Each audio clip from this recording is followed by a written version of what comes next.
नमस्कार दोस्तों, आज हम बात करने वाले हैं पंडित जवाहरलाल नेहरू के बारे में, जो कि हम बात करेंगे आज 14 नवंबर किस किस वजह से मनाया जाता है और किसकी याद में। तो दोस्तों, यह जवाहरलाल नेहरू के को बच्चों से बहुत प्यार था, इसलिए उनके जन्मदिन को बाल दिवस के रूप में मनाया जाता है। क्या आप जानते हैं कि चाचा नेहरू का बचपन खुद ही एक बहुत दिलचस्प था?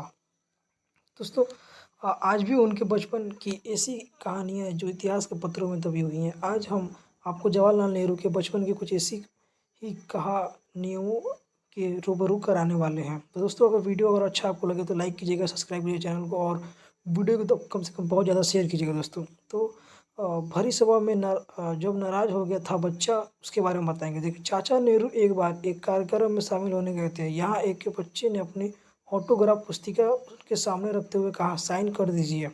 तो नेहरू जी ने बच्चे के अनुरोध को नकार नहीं सके और उन्होंने ऑटोग्राफ पर इस पुस्तिका पर साइन कर दी और बच्चे ने उनके ऑटोग्राफ देखे, लेकिन उस पर तारीख नहीं था। तो बच्चों ने चाचा नेहरू से कहा कि आपने ऑटोग्राफ की तारीख तो लिखी ही नहीं है। तो इतना सुनते ही चाचा नेहरू ने मन में बच्चों जैसी शरारत आ गई और उन्होंने उस बच्चे से ऑटोग्राफ की पुस्तिका ली और उस पर तारीख लिख दी।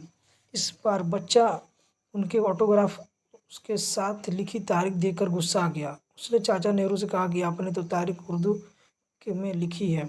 तो इस पर चाचा नेहरू ने मजाक भरे लहजे में कहा कि भाई, आपने पहले अंग्रेजी में साइन करने को कहा, तो फिर आपने उर्दू में तारीख लिखने को कहा, तो मैंने उर्दू में तारीख लिख डाली। तो चाचा नेहरू का ये जवाब सुनकर मौजूदा लोग सभी हंस पड़े। बच्चा भी समझ गया कि चाचा नेहरू उससे मजाक कर रहे हैं और उसका गुस्सा तुरंत शांत हो गया। तो ऐसा था देश के पहले प्रधानमंत्री जवाहरलाल नेहरू का स्वभाव। वह देश को लेकर जितने गंभीर थे, बच्चों के साथ उतने ही बचपन में हंसी मजाक करते रहते थे।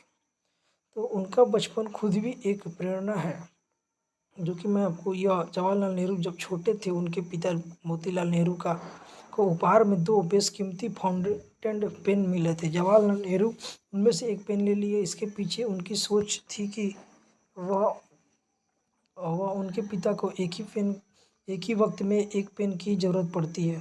तो मोतीलाल नेहरू को पता चला कि उनका एक पेन गायब है, तो उन्होंने उसकी तलाश कराई, जो कि वह इतने नाराज़ थे कि जवाहरलाल नेहरू उनके सामने जाकर अपनी गलती स्वीकार करने की हिम्मत नहीं जुटा पा रहे थे। काफ़ी खोजबीन के बाद वह पेन जवाहरलाल नेहरू के पास से बरामद हुआ, तो उनके पिता ने उनकी जमकर पिटाई की थी। यह बात सुनकर पिटाई से वह इस कदर घायल हो गए थे कि उनके पूरे शरीर में दवा लगानी पड़ी थी। इसके बाद वह पिता से काफ़ी डरने लगे थे।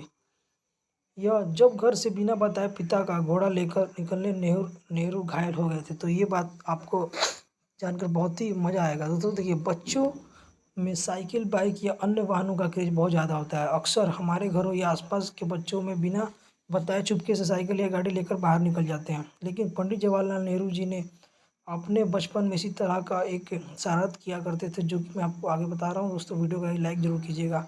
एक बार बचपन में वह अपने घर आनंद भवन में पिता के अरबी घोड़े की सवारी कर रहे थे। सब लोग अपने अपने काम में व्यस्त थे। तब इसी दौरान नेहरू जी ने घोड़े को लेकर घर से बाहर निकल गए और किसी से उन पर ध्यान नहीं दिया। थोड़ी देर बाद घोड़ा अकेले वापस आनंद भवन लौट आया, लेकिन बालक जवाहरलाल नेहरू उस पर सवार नहीं थे। इसके बाद बड़े पैमाने में पूरे शहर में खोजबीन चालू हुआ। इस दौरान मोतीलाल ने खुद बेटे जवाहरलाल नेहरू को एक सड़क पर पाया। उन्हें चोट लगी थी और वह धीरे धीरे घर की तरफ लौट रहे थे। तो वीडियो को दोस्तों शेयर जरूर कीजिएगा। पूछने पर भी पता चला कि घर से बाहर निकलने के बाद वह घोड़े की पीठ से गिरकर घायल हो गए थे। तो दोस्तों, ये हमारे नेहरू जी के बचपन के कुछ रोचक बातें थी, जो कि अगर वीडियो अगर आपको अच्छा लगा हो तो दोस्तों वीडियो जरूर लाइक कीजिएगा, शेयर कीजिएगा। यह हमारे देश के पहले प्रधानमंत्री हैं, इनके बारे में एक जरूर लाइक कीजिए दोस्तों, एक बढ़िया से कमेंट कीजिए दोस्तों और वीडियो को सब्सक्राइब